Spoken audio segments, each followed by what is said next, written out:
And we are back for episode 6.2. Our episode begins with a scene of Bran and the Three-Eyed Raven looking back in time to observe some past events. They find Ned and Benjen being trained by Sir Roderick. Ned hits Benjen to the ground and tells him to keep his shield up or he'll ring his head like a bell, a callback to Jon training Olly and speaking the same line. Lyanna then rides in and inquires who will train with Benjen once Ned goes off to the Eyrie, and then they try to get young talking Hodor, whose name is actually Willis, to train with Benjen. Old Nan interrupts them and takes Hodor off. Bran is brought back, though disappointed having left so soon, and mentions Hodor's name to him. He then goes to see Meera, who is still mourning the loss of her brother and not knowing what her role is. Bran mentions that the Three-Eyed Raven said a war is coming, and one of the children of the forest tells Meera that Bran will need her one day. Now in the book, Ned goes off to the Eyrie at 8, so he likely never had the chance to spar at Winterfell with Benjen, who is 4 years his junior. Additionally, the line "keep your shield up or I'll ring your head like a bell" is a line from the book, but only said by Jon when training the recruit Satin. There's no evidence that it came from Ned or Roderick Cassel, who trained Jon. And speaking of Sir Roderick, he is in this flashback training young Ned, though it doesn't seem too likely that Roderick would be the master at arms at Winterfell this early. Ned fought alongside Roderick's brother Martin in Robert's Rebellion, and Martin died at the Tower of Joy. It's likely after these events that Ned felt obligated to take on Jory and Roderick Cassel at Winterfell. Now there is a scene resembling this trip to the past in the book. Bran does enter the weirwood to observe the past in a scene that's meant to parallel Dany's trip to the House of the Undying. After eating some weirwood paste with its shifting taste, a mirror to Dany drinking Shade of the Evening and its shifting taste, Bran goes into the weirwood and observes a stream of visions just as Dany observes a stream of visions at the House of the Undying. Now Bran's visions are limited to things that happen in front of a weirwood tree. Bran sees his father praying in front of a weirwood, and as in the show, he's disappointed to return so early. Later, he then goes further back to see Lyanna and Benjen playing with wooden swords, and after this, he sees a pregnant woman praying for vengeance, a girl kissing a tall knight, who's almost certainly Duncan the Tall, Brienne's ancestor, and then he sees a man making arrows and many past kings of Winterfell. He finally sees his earliest vision, a white-haired woman sacrificing a man in front of the tree, and Bran tastes blood. As for Hodor, in the book we know very little about his past, though he certainly is not of an age with Ned like here in the show. Hodor is still young enough to be referred to as a stable boy, though he's old enough to also have a beard. Hodor's grandfather died in Robert's Rebellion, and his father died in the Greyjoy Rebellion, so timeline-wise it's likely that Hodor is in his late teens or early 20s. Additionally, book Hodor's name is Walder instead of Willis. Next we have an extra scene at Winterfell with Alliser Thorne trying to get to Davos and company. A fight is about to break out when 1-1 the Giant comes busting in with the wildlings. 1-1 easily smashes a man against a wall, and Alliser and company are imprisoned. Tormund then goes to see Jon's dead body. Now in the book, Dolorous Edd, Davos, and Alliser Thorne aren't even at Castle Black, but 1-1 is. Right after Jon receives the pink letter and plans to go to Winterfell with the wildlings, there is an incident that distracts Jon. 1-1 gets in a fight with a knight named Sir Patrick and starts throwing him around like he's a doll. 1-1 is a stand-in for the New York Giants, while Sir Patrick is a stand-in for the Dallas Cowboys. Now it's difficult to say why this conflict occurred between 1-1 and Sir Patrick. Sir Patrick may have been trying to get to the quarters of Val the wildling, who he fancied, and was trying to steal her, but we aren't sure. The distraction does allow Bowen Marsh and Wick Whittlestick to surprise Jon and stab him, so it's possible that they somehow orchestrated the incident instead. We then get an extra scene where a drunk man claims that during Cersei's Walk of Shame, he whipped out his penis and Cersei licked her lips. The Mountain then finds the man and kills him. Now in the book, nothing like this occurs, though a man, a butcher, whips out his penis during Cersei's Walk of Shame and asks Cersei if she wants to suck on it. And this brings us to an extra scene where Cersei wants to go to Myrcella's funeral, but is forbidden to leave the Red Keep by Tommen. In the book, of course, there is no funeral for Myrcella. Additionally, Cersei is attended at all times by 3 novice septas sent by the High Sparrow. Let's keep in mind that Tyene Sand has been sent to King's Landing to pretend to be a novice, so it seems highly likely that she has been or soon will be attending Cersei. This brings us to an extra scene where Jaime asks Tommen why he didn't want Cersei at the funeral. Tommen said it was because the High Sparrow willed it, and begins to lament his powerlessness. The High Sparrow then arrives, and he and Jaime proceed to threaten each other. Now in the book, Tommen is 8, and essentially does whatever people ask him to do, happily and without any introspection. And Jaime in the book doesn't really have any desire to bring his family together. He is for the most part adrift, not knowing what to do with himself after the death of Tywin. He wants to protect the king abstractly, but doesn't feel much love for Tommen and actually finds the Kingsguard work rather tedious.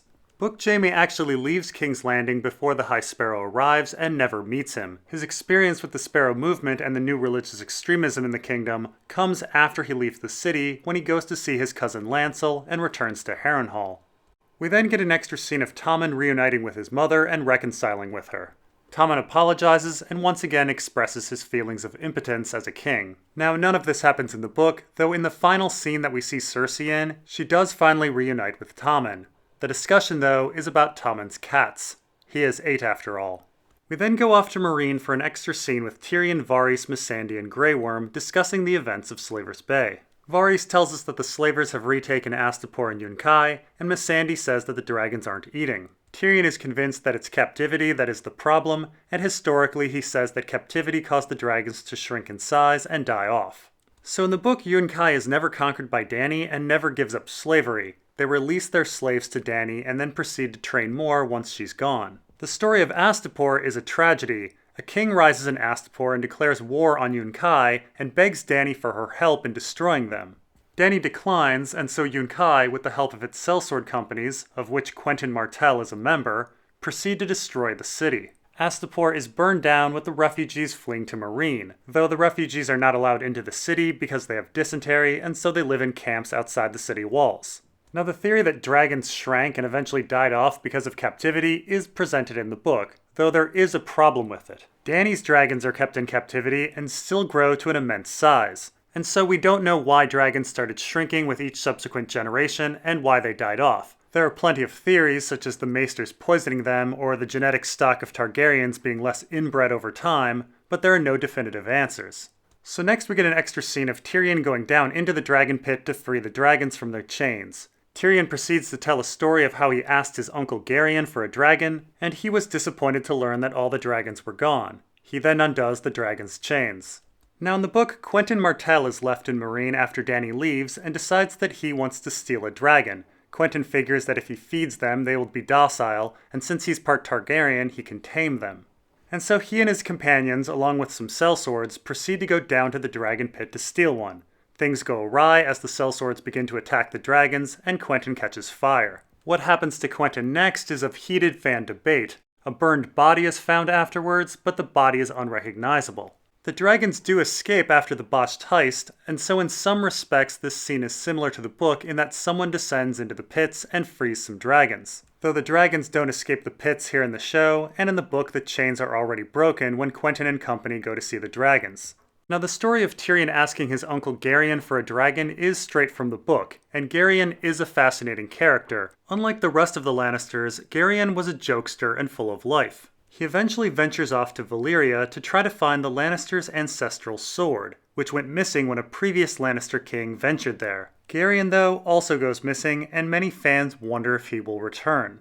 Next we get to Arya, still blind in Braavos. She is beaten by the waif a little more before being tempted by Jack and Hagar with food, shelter, and sight if she speaks her name. She does not, and is rewarded with those things anyway. Now in the book, Arya has a different path to regain her sight. Again, we should remember that taking away and giving back sight is a regular step for acolytes at the House of Black and White, and we do see other blind acolytes. So after Book Arya's sight is taken away, her telepathic abilities improve. This actually happened with Bran as well when he spent days in darkness in the crypts of Winterfell when he was hiding from Theon. Arya begins to have more vivid wolf dreams and is able to enter her direwolf Nymeria from a continent away.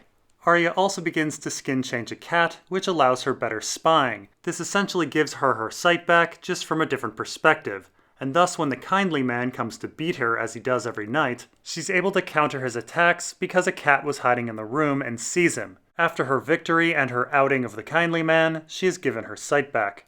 And this brings us to an extra scene at Winterfell where Roose and Ramsay are arguing in the presence of Harold Karstark. Roose laments the loss of Sansa, but since Sansa is obviously going to the Wall, Ramsay thinks that all they need to do is attack the Night's Watch. Roose thinks this is an outrageously bad idea that would turn the North against them, but Ramsay feels he has enough support with the Karstarks and Manderleys alone. The group is interrupted by news of Walda giving birth to a boy. Roose assures Ramsay that he is still his firstborn and heir, but Ramsay proceeds to murder his father. Ramsay then collects Walda and his new half-brother, and proceeds to feed them to dogs. So nothing like this has happened in the book, or at least not yet.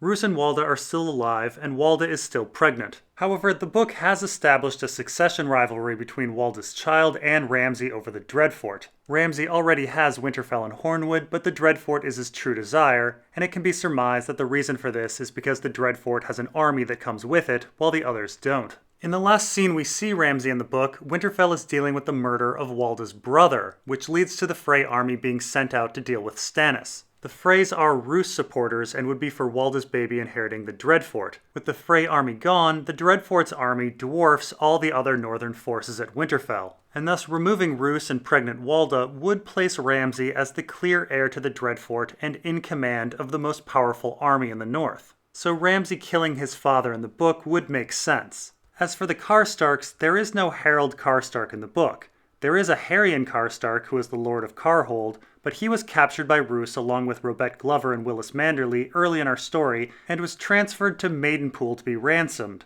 Glover and Manderly were returned, but Harrion is missing. He could still be at Maidenpool, which would place Randall Tarley, Sam's dad, in control of him, or maybe he made it back to the north. We don't know. The rest of the Karstarks are supporting Roose, but pretending to support Stannis and are with his army. And this brings us to an extra scene where Sansa, Brienne, Theon, and Pod are heading towards the wall, and Brienne tells Sansa that her sister is alive, though Brienne has no idea where she is. In the book, Sansa weirdly doesn't think about Arya very much at all. And this is a bit peculiar as Ramsay marrying Arya is fairly big news. One would think that someone in the Vale would be talking about this. Yes, it would be a fake Arya, but Sansa would still think her sister is alive. However, because Sansa hasn't thought about this once, the assumption is that the news hasn't made it to her. Next here in the show, Theon tells Sansa that he's going to return to his home on the Iron Islands, as he doesn't feel like facing Jon or taking the Black. Now in the book, after escaping Winterfell, Theon and Jane Poole are captured by Mors Umber. They then travel with Tycho Nestoris for 3 days and arrive at Stannis' camp where they find Theon's sister Asha. Stannis then puts Theon in chains and decides to extract information from him. And so in the last scene that we see Theon in the book, Theon from chains observes Stannis taking out a loan from the Iron Bank to buy sellswords. He then sees Stannis deal with the betraying Karstark situation. Stannis calls in the Karstark Maester, who is really the Dreadfort Maester, and finds out that this Maester has sent a map of where Stannis' camp is to Roose. Stannis then calls in the Karstarks and has them arrested for their betrayal. And Stannis then interrogates Theon to discover that Roose is sending the Frey and Manderly forces to attack him. Many fans theorize that Stannis will utilize the frozen lake in his camp, which has holes in it from ice fishing. The incoming Frey army, if not oriented correctly, could fall through the ice. Stannis, though, does threaten to execute Theon for his crime of killing Bran and Rickon Stark, although Theon is an incredibly valuable hostage, especially considering Theon's mother holds northern hostages herself. And so it's uncertain if Stannis will actually go through with this execution. In fact, our final scene with Theon is his sister calling Stannis' bluff and requesting that Theon be executed by a weirwood tree in the middle of the frozen lake. And that brings us to the end of the Theon story so far. And this brings us to an extra scene where Balon and Yara hear about the Ironborn defeat at Deepwood Motte. Balon demands that Yara continue more raids on the mainland, though Yara feels the war is lost and that it's only yielded rocks and pine cones. Balon then goes out onto a bridge in a storm and comes across his brother Euron, who is back from exile.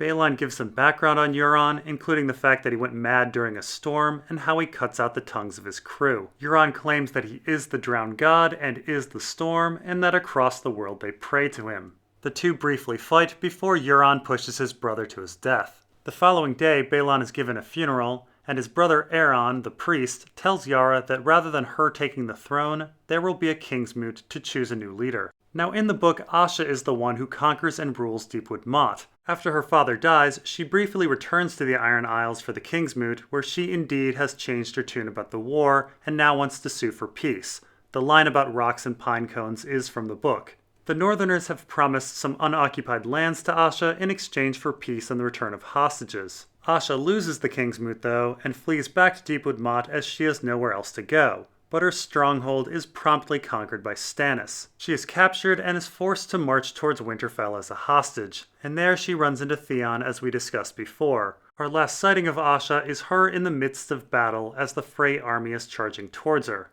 Now with regard to Balon's death, in the book Balon died much earlier, only shortly after Robb and Joffrey. In fact, the sequence of deaths happens so quickly that Melisandre takes credit for it with her 3 leeches. Now in the book, Balon does in fact fall from a bridge, though the accounts vary a bit. Some say the bridge broke, while others say he fell because of the wind. And despite not being on the island at the time, Euron is the prime suspect for Balon's murder, with all major characters suspecting him. Additionally, Arya meets a woman who receives visions who claims that a man without a face was on a bridge. And thus many fans theorize that Euron hired a faceless man to kill Balon. Euron does later claim to his brother Aeron that he had Balon killed, but then again, Euron is a huge liar and trying to scare Aeron, so who knows. There is still quite a bit of uncertainty regarding Balon's death, but here in the show, Euron is on the bridge himself doing the crime. Now the background that Balon gives on Euron with regard to his madness in a storm and the cutting out of tongues is from the book, as are Euron's claims that he is the storm and that people pray to him around the world. Though in the book, Euron doesn't claim to be the drowned god.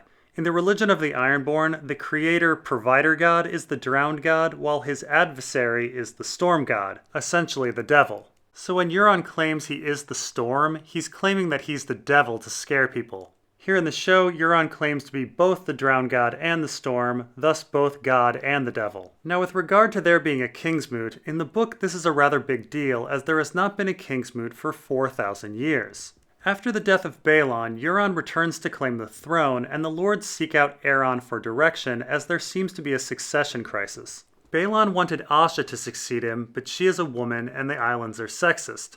In the rest of the Seven Kingdoms, Theon should succeed Balon, but he's captured. Euron would be next in line, but Aeron hates his brother because he used to molest him when he was young. Aeron wants his brother Victarion to be king, but there's no logic in succession to get to Victarion, the younger brother. And so Aeron decides to call the Kingsmoot, thinking that Victarion would win by election. And finally, we have an extra scene where Davos comes to Melisandre and wants her to resurrect Jon. Mel doesn't think she can do it, but Davos is persuasive. And so Mel goes through a ceremony, and it doesn't seem to work at first, but then it does. Now in the book, none of this has come to pass, though it being such a major event in the show, many people do assume that Jon will come back from the dead, just like Beric Dondarrion did. Mel did receive a vision in the flames that shows Jon becoming a wolf and then becoming a man again, so it may be that Jon will enter his direwolf ghost and then return to his body again and be resurrected like here in the show. Only time will tell. And that's all for episode 6.2. See you in episode 6.3.